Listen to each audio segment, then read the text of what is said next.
કીટલી અને પાનના ગલ્લા બેસી ન્યુસન્સ ઊભું કરતા તત્વો સામે પોલીસની લાલ આંખ. વરાછા વિસ્તારમાં પોલીસનું સઘન પેટ્રોલિંગ.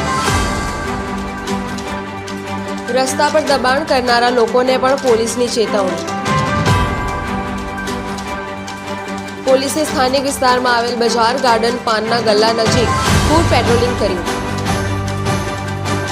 અસામાજિક તત્વો સામે કડક કાર્યવાહી કરવા પોલીસની લાલ આંખ. વરાછા પોલીસ દ્વારા સ્ટાફ સાથે સમગ્ર વિસ્તારના ફૂટ પેટ્રોલિંગ કરાયું.